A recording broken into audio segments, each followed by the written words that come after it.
الحمد للہ وحدہ والصلاة والسلام علی من لا نبی بعدہ اما بعد فاعوذ باللہ من الشیطان الرجیم بسم اللہ الرحمن الرحیم وقال الذين لا يرجون لقاءنا لولا انزل علينا الملائكة ونرى ربنا لقد استكبروا في انفسهم وعتوا عتوا كبيرا صدق اللہ العظیم۔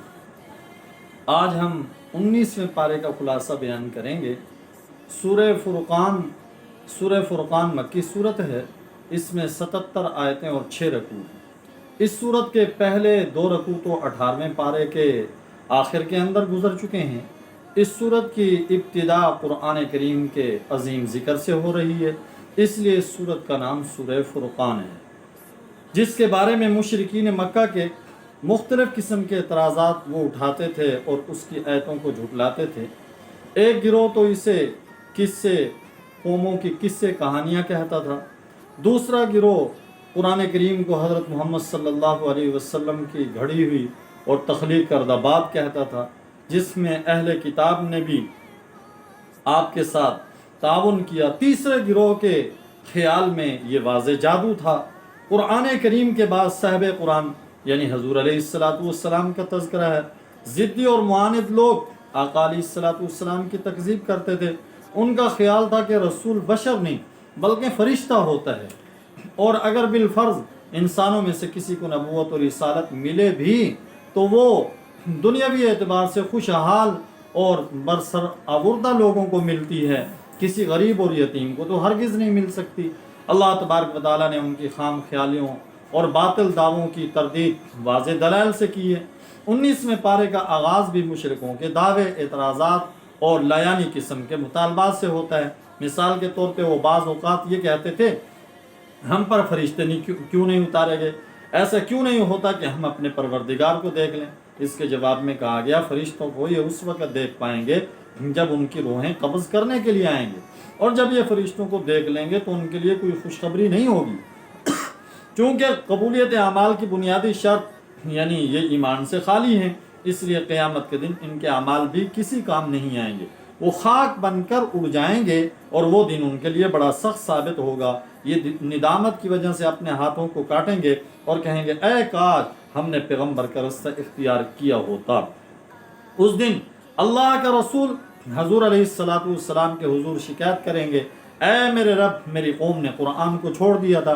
علامہ ابن قیم رحمۃ اللہ علیہ فرماتے ہیں، قرآن کو چھوڑنے کی کئی صورتیں ہیں۔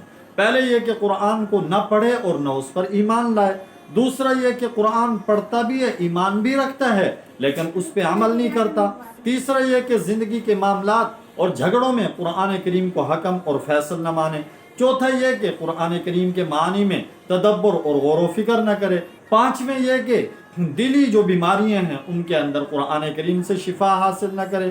اگلی سطریں پڑھنے سے پہلے کچھ دیر کے لیے رک جائیے اور چند لمحوں کے لیے پہلے اپنے بارے میں اور پھر پوری امت کے بارے میں بے لاگ فیصلہ کیجئے۔ آج ہم کس کس انداز میں قرآن کریم کو چھوڑ چکے ہیں، یہ بھی سوچئے۔ ہم اپنے مہلک روحانی اور اخلاقی بیماریوں میں مبتلا ہونے کے باوجود نہ پرہیز کرتے ہیں اور نہ وہ آسمانی دوائی استعمال کرتے ہیں جس میں یقیناً شفا ہے، اور اس کا نتیجہ مزید برآں بیماریوں میں مبتلا ہو رہے ہیں اور ہلاکت کے سوا کچھ نہیں ہے، ہلاکت میں مبتلا ہوتے جا رہے ہیں۔ مشرکین مکہ یہ اعتراض بھی اٹھاتے تھے، جیسے تورات اور انجیل یک بارگی اتاری گئی ہے، قرآن کریم یک بارگی کیوں نہیں اتارا گیا؟ ظاہر ہے کہ آہستہ آہستہ قرآن کریم نازل ہونے میں کئی حکمتیں تھیں، مثلا اس کا حفظ کرنا، اس کے معنی کا سمجھنا، احکام کا ضبط کرنا، عمل کرنا آسان ہونا، لیکن یہاں اللہ تبارک و تعالیٰ نے صرف ایک حکمت بیان کی، وہ یہ کہ تھوڑا تھوڑا نازل کرنے کا مقصد یہ ہے آپ کے قلب مبارک نور قرآن سے منور ہوتا رہے، اس کے حقائق اور علوم سے آپ کی روح کو غذا اور دل کو تقویت ملتی رہے۔ جاننے والے جانتے ہیں یکا یک برسنے والی تیز بارش کھیتی کو تباہ کر دیتی ہے، لیکن مناسب وقت پر بتدریج برس کر زمین کے سوتوں میں جذب ہونے والی بارش سے بہت فائدہ حاصل ہوتا ہے۔ ان اعتراضات کے بعد میرے آقا علیہ الصلوۃ والسلام کو تسلی دینے کے لیے حضرت موسیٰ، حضرت ہارون، حضرت نوح، حضرت ہود، حضرت صالح علیہ الصلوۃ والسلام کی قوموں کا ذکر کیا گیا۔ اس کے علاوہ اللہ کی قدرت وحدانیت کے دلائل بیان کیے گئے۔ اس صورت کے آخر میں عباد الرحمن، رحمان کے مخصوص بندوں کی صفات ذکر کی گئی۔ 13 صفات ہیں۔ نمبر 1 تواضع، نمبر 2 جاہلوں سے اعراض، نمبر 3 راتوں کو نماز و عبادت، نمبر 4 جہنم کے عذاب سے خوف، نمبر 5 خرچ کرنے میں اعتدال، نمبر 6 نہ فضول خرچی نہ بخل، نمبر 7 شرک سے مکمل اجتناب، نمبر 8 قتل نہ حق سے بچ کر رہنا، نمبر 9 زنا بدکاری سے اپنے آپ کو بچا کر رکھنا، نمبر 10 جھوٹی گواہی سے بچنا، نمبر 11 گانے بجانے اور برائی کی مجلسوں سے پہلو تہی اختیار کرنا، نمبر 12 اللہ کی کتاب سن کر متاثر ہونا اور اس سے فائدہ اٹھانا، نمبر 13 اللہ تعالیٰ سے نیک بیوی بچوں کی دعا، اور یہ دعا کہ ہمیں ہادی اور مہدی بنا دیا جائے۔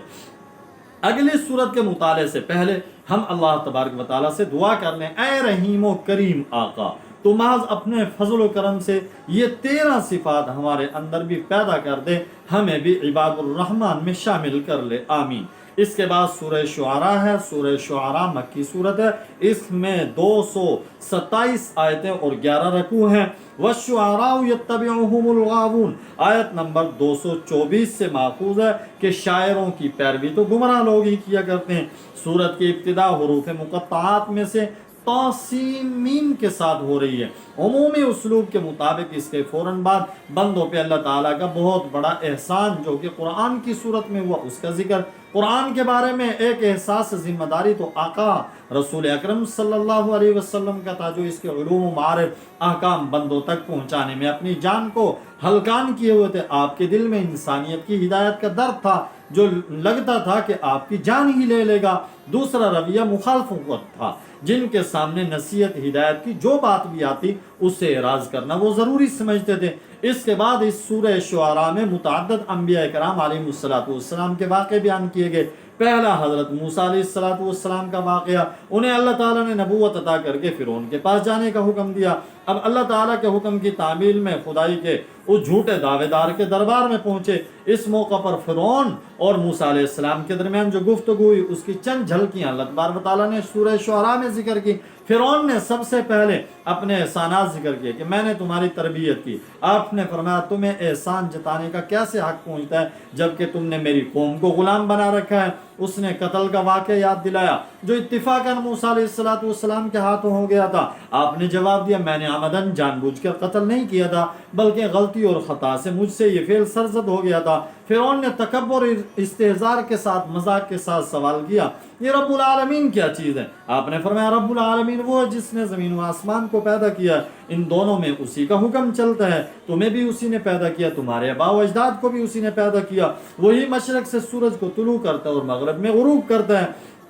فرعون اول تو بکواس کرتا رہا لیکن آپ نے رب العالمین کی تعریف اور تعارف تفصیل کے ساتھ ذکر کیا۔ پھر وہ دھمکیوں پہ اتر آیا، آپ نے اسے معجزہ دکھانے کی پیشکش کی۔ اس کے کہنے پہ آپ نے لاٹھی زمین پہ ڈالی جو بہت بڑا اژدہا بن گیا۔ ہاتھ کو کپڑے سے باہر نکالا تو وہ سورج کی طرح چمکنے لگا۔ اس کی چمک سے فرعون اور اس کے درباریوں کی آنکھیں چوندھی آ گئی۔ اس معجزے کو اس نے سحر اور جادو پہ معمول کیا۔ آپ کو نیچا دکھانے کے لیے مصر کے نامی گرامی جادوگروں کو جمع کیا۔ مصریوں کے سالانہ جشن عید کے دن ایک بڑے میدان میں لاکھوں کے مجمع کے سامنے مقابلہ شروع ہوا۔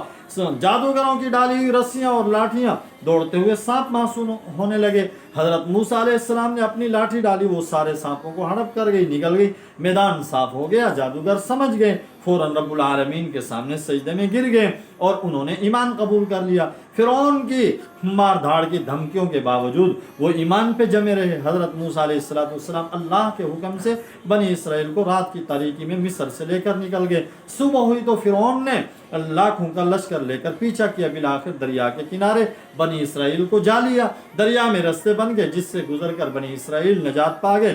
فرعون لاؤ لشکر سمیت غرق ہو گیا۔ اس واقعے سے سبب ملا بالآخر حق والے ہی کامیاب ہوتے ہیں، ظالموں کا مقدر ہلاکت کے سوا کچھ نہیں۔ دوسرا واقعہ حضرت ابراہیم علیہ السلام کا، جن کے والد آزر اور قوم بتوں کی عبادت کرتی تھی، آپ نے ان کو بڑی حکمت کے ساتھ ایمان کی اور توحید کی دعوت دی۔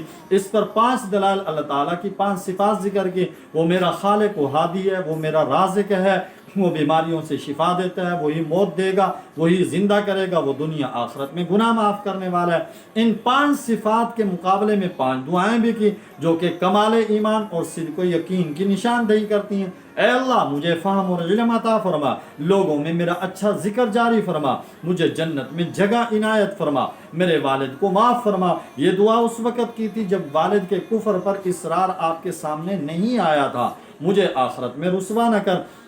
حضرت ابراہیم علیہ السلام کے واقعے سے ہمیں یہ سبق ملا، انسان کو ہر حال میں اللہ ہی کی طرف متوجہ ہونا چاہیے۔